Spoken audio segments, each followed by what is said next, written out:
Bidar news ರೌಂಡಪ್ಗೆ ಸ್ವಾಗತ. ನಾನು ರಾಣಿಕೋಟೆ. ಬನ್ನಿ ಕ್ವಿಕ್ ಆಗಿ ನೋಡೋಣ ಬೀದರ್ ಜಿಲ್ಲೆಯ ಇಂದಿನ ಪ್ರಮುಖ ಸುದ್ದಿಗಳನ್ನು.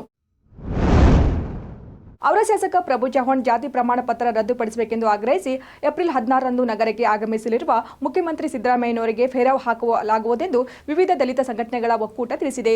ಎಸ್ಸಿ ಮೀಸಲಾತಿ ಕ್ಷೇತ್ರದಲ್ಲಿ ಪರಿಶಿಷ್ಟ ಜಾತಿಯ ಸುಳ್ಳು ಜಾತಿ ಪ್ರಮಾಣ ಪತ್ರ ಪಡೆದು 2008ರಿಂದ ಇಲ್ಲಿವರೆಗೆ ಬಿಜೆಪಿ ಪಕ್ಷದಿಂದ 4 ಬಾರಿ ಶಾಸಕರಾಗಿ ಸಚಿವರಾಗಿ ಪರಿಶಿಷ್ಟ ಜನಾಂಗದವರಿಗೆ ಮೋಸ ವಂಚನೆ ಮಾಡಿ ಸರ್ಕಾರಕ್ಕೆ ದ್ರೋಹ ಬರೆದಿದ್ದು, ಕೂಡಲೇ ಸರ್ಕಾರದಿಂದ ಪ್ರಭು ಚವ್ಹಾಣ್ ಜಾತಿ ಪ್ರಮಾಣ ಪತ್ರವನ್ನು ರದ್ದು ಮಾಡಿ ಶಾಸಕರ ಸ್ಥಾನದಿಂದ ವಜಾಗೊಳಿಸಬೇಕು ಎಂದು ಆಗ್ರಹಿಸಿ ಮುಖ್ಯಮಂತ್ರಿ ಸಿದ್ದರಾಮಯ್ಯನವರಿಗೆ ಫೇರಾವ್ ಹಾಕಿ ಮನವಿ ಪತ್ರ ಸಲ್ಲಿಸಲಾಗುವುದೆಂದು ದಲಿತ ಸಂಘಟನೆಗಳ ಒಕ್ಕೂಟದ ಅಧ್ಯಕ್ಷ ಚಂದ್ರಕಾಂತ್ ನಿರಾಟೆ, ಅಂಬೇಡ್ಕರ್ ಯುವ ಸೇನೆಯ ರಾಜ್ಯಾಧ್ಯಕ್ಷ ರಾಜ್ಕುಮಾರ್ ಗುನ್ನಳ್ಳಿ, ಅಂಬೇಡ್ಕರ್ ಪಿ ಬೌದ್ಧ ಹಾಗೂ ಜಗನ್ನಾಥ್ ಹೊನ್ನ ಪ್ರಕಟಣೆಯಲ್ಲಿ ತಿಳಿಸಿದ್ದಾರೆ.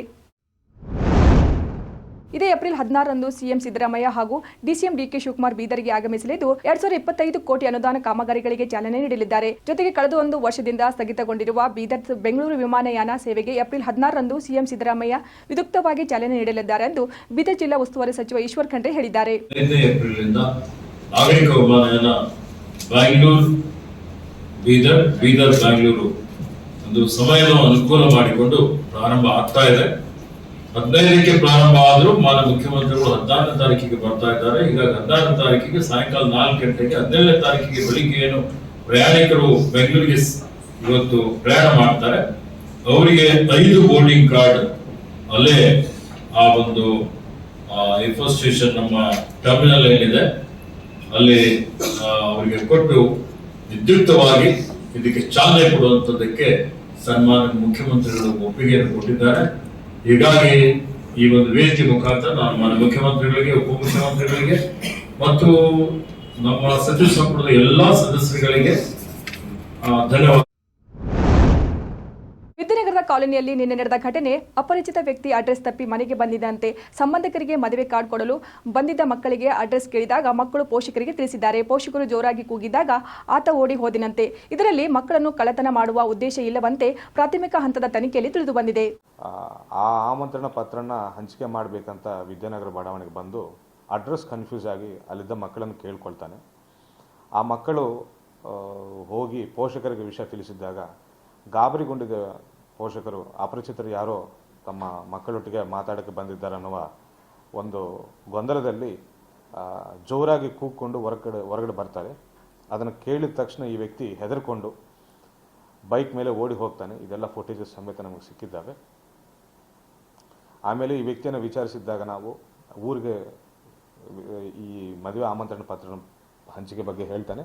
ಅದೇ ರೀತಿ ನಾವು ಔರಾದ ಸಿರಿಸಿ ಊರಿಗೆ ಕೂಡ ಹೋಗಿ ನಾವು ಅಲ್ಲಿದ್ದ ಜನರೊಟ್ಟಿಗೂ ನಾವು ಸಂಪರ್ಕಿಸಿ ಆ್ಯಕ್ಚುಲಿ ಇಂಥ ಮದುವೆ ಇದೇನಾ, ಈ ಮದುವೆ ಆಮಂತ್ರಣ ಪತ್ರಿಕೆ ಹಂಚುವುದು ನಿಜಾನ ಅಂತ ನಾವು ವಿಚಾರಿಸಿದ್ದಾಗ ನಮಗೆ ಸತ್ಯ ಗೊತ್ತಾಗಿದೆ. ಅದು ನಿಜ ಅಂತ ಗೊತ್ತಾಗಿದೆ ನಮಗೆ. ಏಪ್ರಿಲ್ 23ನೇ ತಾರೀಕು, ಇದೇ ತಿಂಗಳು 23ನೇ ತಾರೀಕು ಮದುವೆ ಇದೆ. ಕಾಕನ ಮಗಳು ಮದುವೆ ಆಮಂತ್ರಣ ಪತ್ರಿಕೆಯನ್ನು ಹಂಚಕ್ಕೆ ಬಂದಿದ್ದ ಅನ್ನೋ ವಿಷಯ ಗೊತ್ತಾಗ್ತದೆ. ಆಮೇಲೆ ಈ ವ್ಯಕ್ತಿಗೆ ಯಾವುದಾದ್ರೂ ಕ್ರಿಮಿನಲ್ ಹಿನ್ನೆಲೆ ಇದೆಯಾ ಅಂತ ಕೂಡ ನಾವು ಚೆಕ್ ಮಾಡಿದಾಗ ಯಾವುದೇ ರೀತಿಯ ಅಪರಾಧ ಹಿನ್ನೆಲೆ ಇವನಿಗೆ ಇಲ್ಲ ಅಂತ ಗೊತ್ತಾಗ್ತದೆ.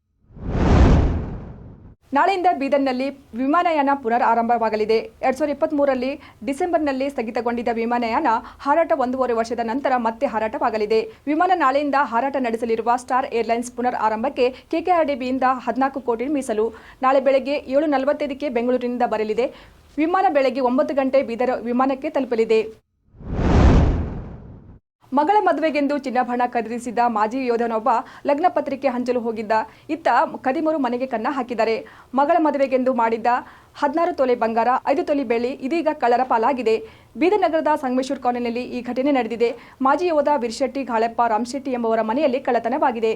ಮನೆ ಕನ್ನ ಹಾಕಿದ ಕದಿಮರು ಲಕ್ಷಾಂತರ ರೂಪಾಯಿ ಮೌಲ್ಯದ ಚಿನ್ನಾಭರಣ ಕದ್ದು ಪರಾರಿಯಾಗಿದ್ದಾರೆ. 16 ತೊಲೆ ಬಂಗಾರ, 5 ತೊಲೆ ಬೆಳ್ಳಿ, 30,000 ನಗದು ಲೂಟಿ ಮಾಡಿದ್ದಾರೆ.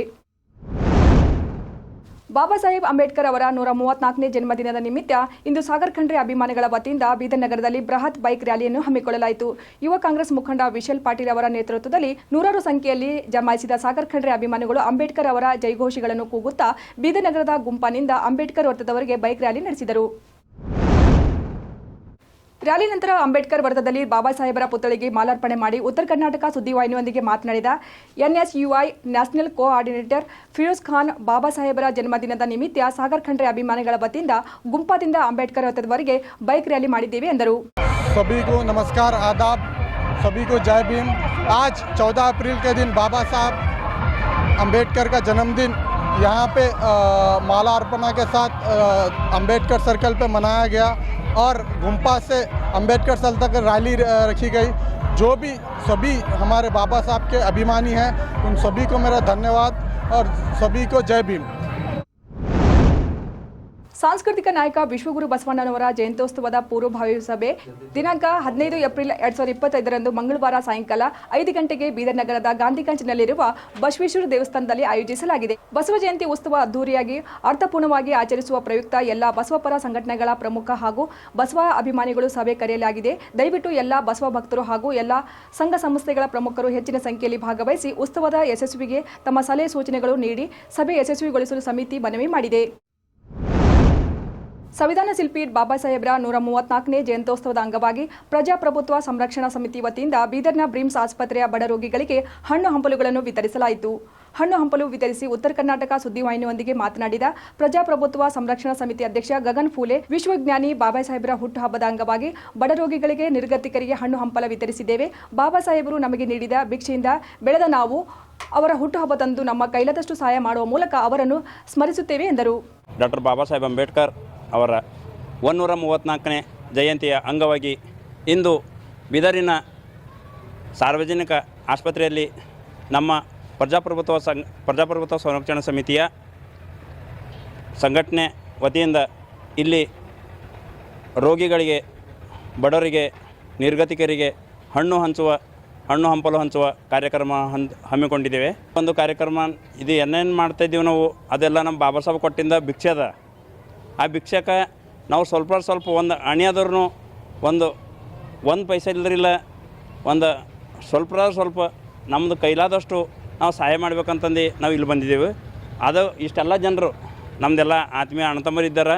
ಇವರೆಲ್ಲ ಅಣ್ಣತಂಬರು ಕಲಿತು ನಾವೇನಕ್ಕಿಲ್ಲ ಹಣ್ಣು ಹಂಚುವನ್ನು ಕಾರ್ಯಕ್ರಮ ಇಟ್ಕೊಂಡಿದ್ದೆವು. ಅದು ಭಾಳ ಯಶಸ್ವಿಯಾಗಿದೆ ಅಂತ ಹೇಳಕ್ಕೆ ಇಚ್ಛೆಪಡ್ತೀನಿ.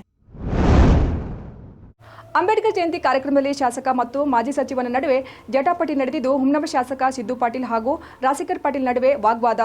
ಹುಮ್ನಾಬಾದ್ ಪಟ್ಟಣದಲ್ಲಿ ನಡೆದ ಅಂಬೇಡ್ಕರ್ ಜಯಂತಿ ಕಾರ್ಯಕ್ರಮದಲ್ಲಿ ಮಾತಿನ ಚಕಮಕಿ ನಡೆದಿದ್ದು, ಶಾಸಕರು ತಮ್ಮ ಭಾಷಣದ ವೇಳೆ ಮೋದಿ ಬಗ್ಗೆ ಮಾತನಾಡಿದ್ದನ್ನು ಪ್ರಶ್ನಿಸಿದ ಮಾಜಿ ಸಚಿವ ರಾಸಿಕರ್ ಪಾಟೀಲ್, ಸಂವಿಧಾನ ಬದಲಿಸಿದ್ದು ಯಾರು ಎಂದು ಕೇಳಿದ ಕೂಡಲೇ ಸೇರಿದ ಜನರು ಬಿಜೆಪಿ ಎಂದು ಕೂಗುತ್ತಿದ್ದಂತೆ ಡಿಕೆಶಿ ಸಂವಿಧಾನ ಬದಲಾಯಿಸುವುದಾಗಿ ಹೇಳಿದ್ದಾರೆ ಎಂದು ಶಾಸಕ ಸಿದ್ದು ಪಾಟೀಲ್ ಹೇಳುತ್ತಿದ್ದಂತೆ ಆಗ ಸಿಟ್ಟಿಗೆದ್ದ ರಾಜಶೇಖರ್ ಪಾಟೀಲ್, ಮಾತನಾಡಬೇಡ ಎಂದು ಆವಾಜ್ ಹಾಕಿದ್ದಾರೆ. ನೀನು ಮಾತನಾಡುವಾಗ ನಾನು ಮಾತನಾಡಿಲ್ಲ, ಈಗ ನೀನು ಮಾತನಾಡಬೇಡ ಎಂದು ವೇದಿಕೆ ಮೇಲೆ ಸಿದ್ದು ಪಾಟೀಲ್ಗೆ ಆವಾಜ್ ಹಾಕಿದ್ದಾರೆ.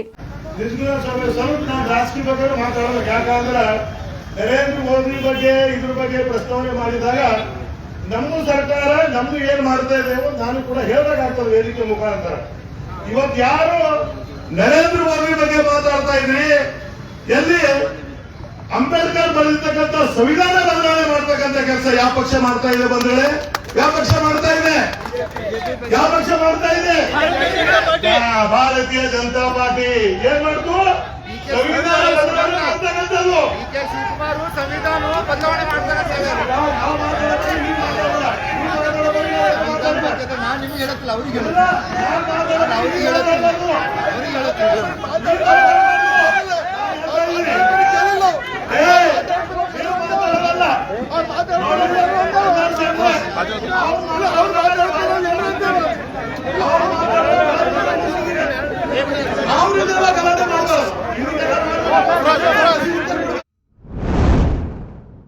ಸಣ್ಣ ನೀರಾವರಿ, ವಿಜ್ಞಾನ ಮತ್ತು ತಂತ್ರಜ್ಞಾನ ಸಚಿವರು ಹಾಗೂ ಕರ್ನಾಟಕ ವಿಧಾನ ಪರಿಷತ್ನ ಸಭಾ ನಾಯಕರಾದ ಎನ್ಎಸ್ ಬೋಸರಾಜು ಅವರು ನಾಳೆ ಬೀದರ್ನಲ್ಲಿ ಪ್ರವಾಸ ಕೈಗೊಳ್ಳಲಿದ್ದಾರೆ. ನಾಳೆ ಸಂಜೆ 5 ಗಂಟೆಗೆ ಸಣ್ಣ ನೀರಾವರಿ ಇಲಾಖೆ ಬೀದರ್ ವಿಭಾಗದ ಪ್ರಗತಿ ಪರಿಶೀಲನಾ ಸಭೆ ಭಾಗವಹಿಸಲಿದ್ದಾರೆ ಹಾಗೂ ಏಪ್ರಿಲ್ 16ರಂದು ಮಧ್ಯಾಹ್ನ 3 ಗಂಟೆಗೆ ಮಾನ್ಯ ಮುಖ್ಯಮಂತ್ರಿಗಳೊಂದಿಗೆ ಬೀದರ್ ಜಿಲ್ಲೆಯ ವಿವಿಧ ಅಭಿವೃದ್ಧಿ ಕಾಮಗಾರಿಗಳ ಶಂಕುಸ್ಥಾಪನೆ ಹಾಗೂ ಸಾರ್ವಜನಿಕ ಸಭೆಯಲ್ಲಿ ಭಾಗವಹಿಸಲಿದ್ದಾರೆಂದು ಸಚಿವರ ಆಪ್ತ ಕಾರ್ಯದರ್ಶಿಗಳು ಪ್ರಕಟಣೆಯಲ್ಲಿ ತಿಳಿಸಿದ್ದಾರೆ.